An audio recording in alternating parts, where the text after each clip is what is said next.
Welcome back to Design Emergency, the podcast. This is Paola Antonelli speaking with you, also on behalf of my co-founder, Alice Rosthorn. And we're here today to speak to a sublime information designer, Federica Fragapane. Ciao, Federica. Hello, Paola, and thank you so much for having me again.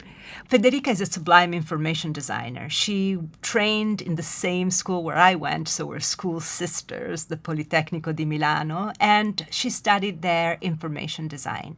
Federica is a veteran of Design Emergency because in 2020, when Alice and I started this whole project and platform to explore designers' response to the pandemic, Federica was at the core of it all. She was working with a foundation, the Foundation, to produce a new vulnerability index that would visualize and highlight for everybody, for officers and for lawmakers, the different degrees of vulnerability of counties in the United States and then later on also in other parts of the world to the COVID virus. So Federica, just to make it easier for people that are listening to us for the first time, can you explain to everybody what you do, what an information designer is? Sure.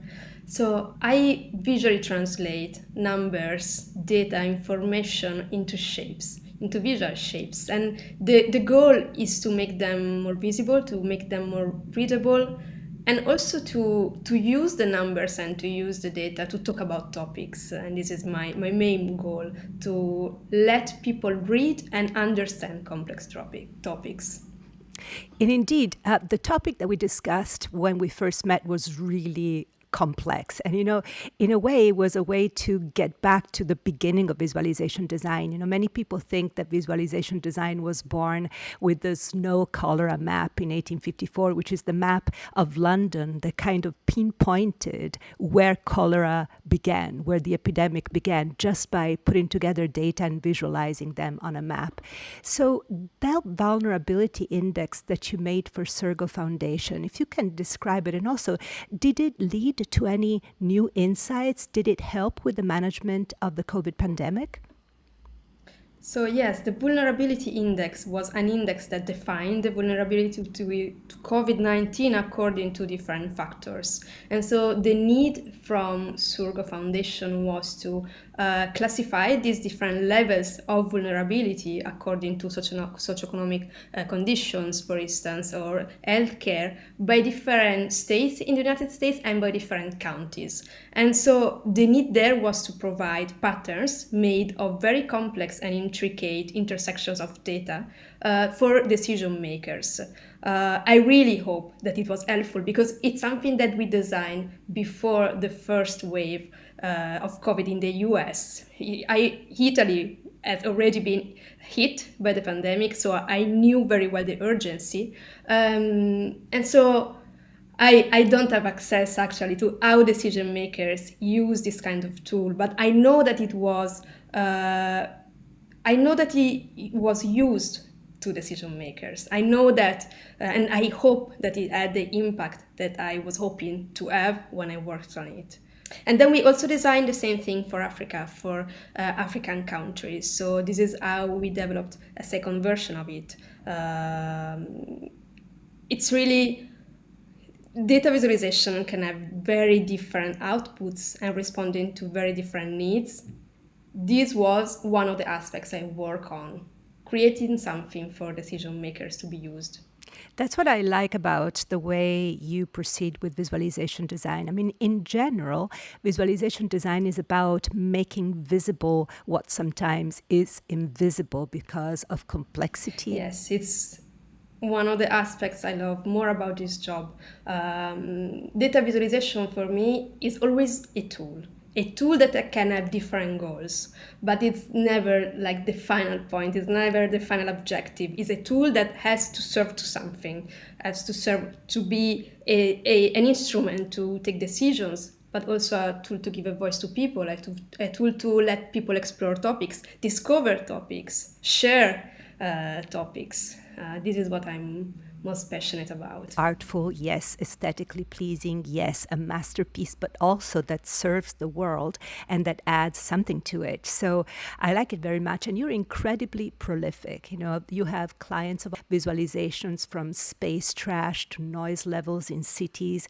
But what Alice Rosthorn, the co-founder of Design Emergency, and I are partial are your visualizations of the gravest, most complex, and most urgent issues that often deal with the most vulnerable among us, like migrants, asylum seekers, elders, activists.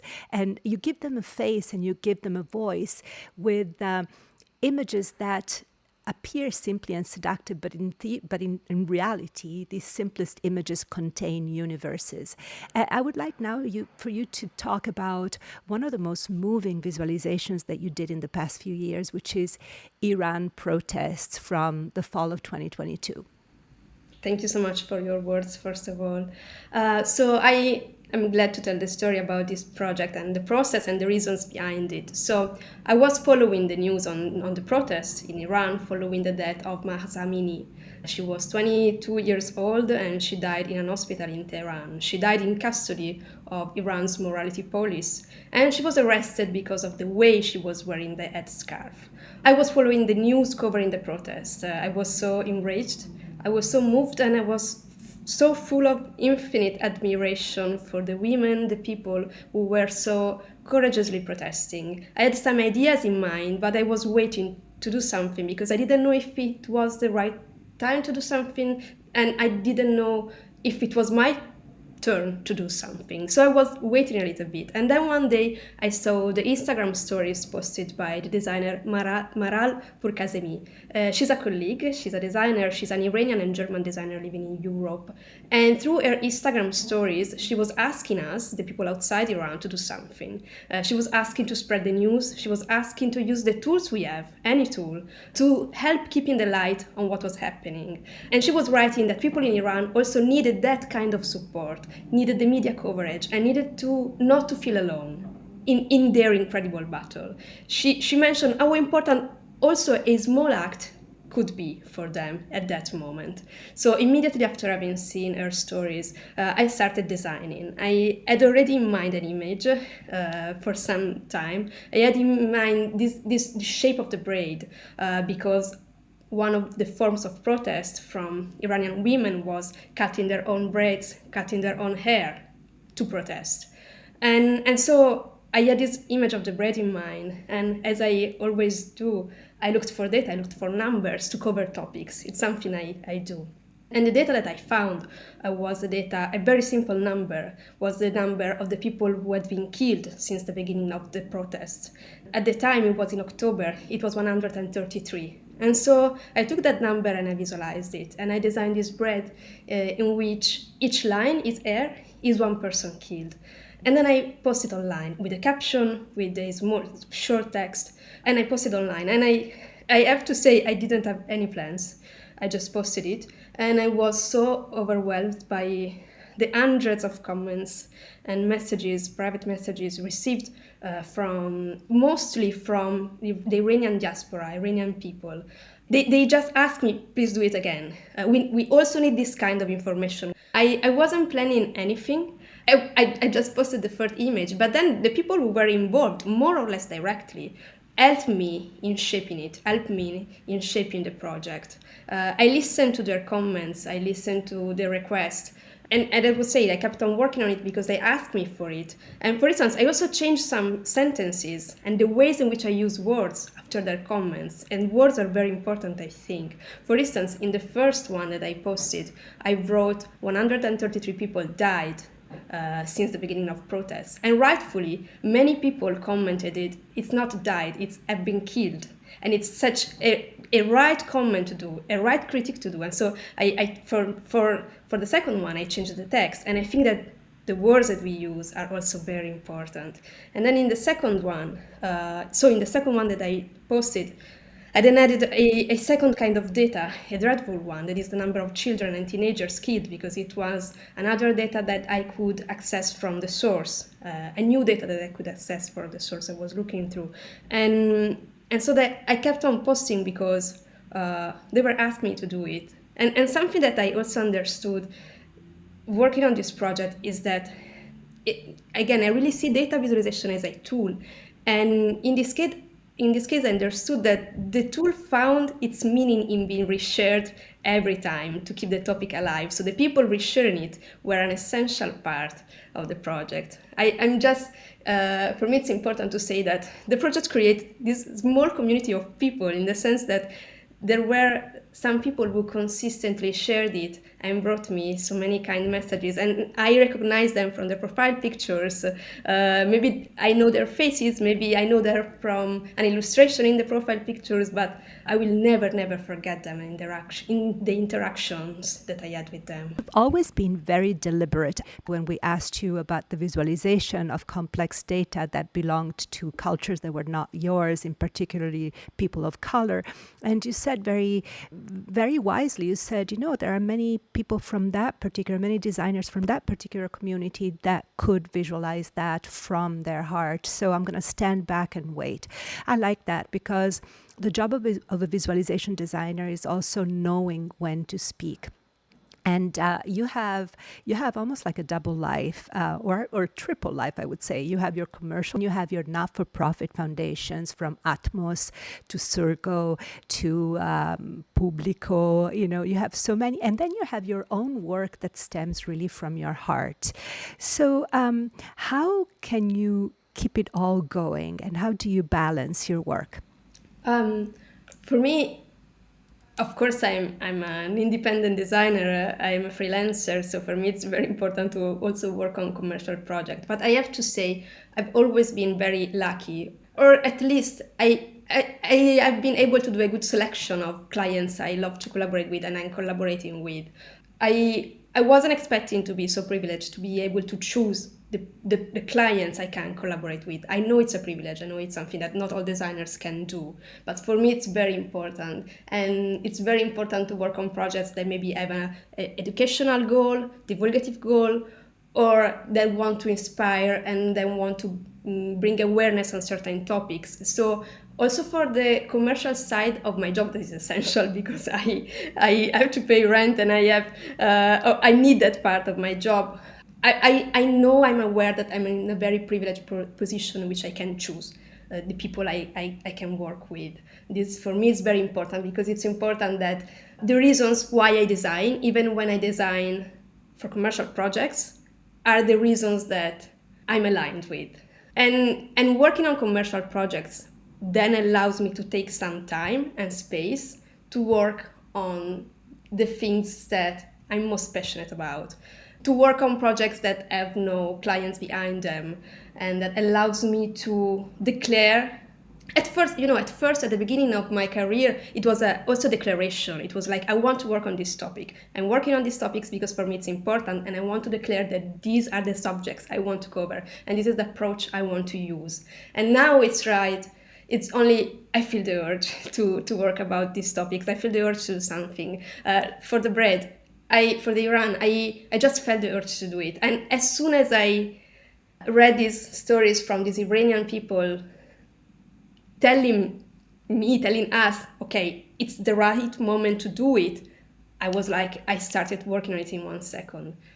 And you said that, in a way, you do with your images and with your design what journalists do with words and photographers with pictures. And sometimes I imagine you being almost like a... So there have been instances in women's rights abuses, like really important ecological crimes and other injustices. And one of the most powerful examples, which, by the way, just entered the MoMA collection, I'm happy to say, is Land Defenders. Can you please talk about that amazing visualization? Yes, so thank you. The piece is, the infographic was designed for an investigative piece about environmental defenders in Brazil, and specifically about the death of land defender Fernando dos Santos Araújo, who was killed in 2021. And the piece was written by the amazing environmental journalist Yesenia Funes. And she asked me to design a visualization on the average proportion and the number of environmental deaths in Brazil by state from 2015 to 2019. And so for each state, I designed a group of red leaves whose number and size represent the proportion by state, because there are some states with a very high concentration of deaths. And below them, a group of curved lines. One curved line represents one person killed. And Yesenia and the team, they asked me in this case to use my style, my approach to certain data visualizations, to design something that could be organic and that could be soft and that could recall nature, to talk about the stories of the land defenders. And I think that, as in writing, the words that we use to talk about topics are essential. I really think that we should always choose words very carefully. I think that also in my job in data visualization, the visual words that I use, have a meaningful role. And so I often use organic shapes, imperfect shapes, to talk about data that have lives behind them. And it leads me to talk about another great pioneer of visualization design, because of course we attribute the beginning of visualization design to John Snow's map and to Florence Nightingale's map of the Crimean. And instead, the work of W.E.B. Du Bois, who was a groundbreaking sociologist, Black American from Atlanta, Georgia, who contributed the illustrations to the Paris Exposition in 1900, and in particular to the American Negro exhibit. Those illustrations are really groundbreaking. So the whole exhibition was meant to show the progress of the Black people in the United States between 1865 and the end of slavery and the Civil War. So it was an attempt to show the power of Black Americans. And the illustrations are so powerful. You're familiar with them, right? Yes, I have a book with illustrations right here on my table. The illustrations are beautifully made, are so relevant in terms of the depiction of the society they make and how they do it. So at first he selected a wide selection of photographies to cover the topic, to talk about the topic. But then he understood, he thought that photographies weren't enough, and this is why he decided to create these 63 handmade data visualizations to depict why Black America was being held back and which were the reasons and which was the context.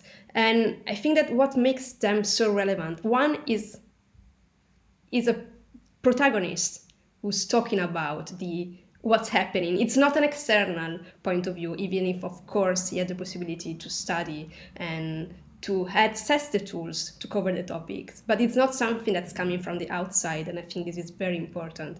And then the approach, it's so relevant because the charts are incredibly effective and clear, are very simple, but some of them are also very intricate and experimental. And I love this aspect of experimentation combined to such an important topic to be covered and to be communicated.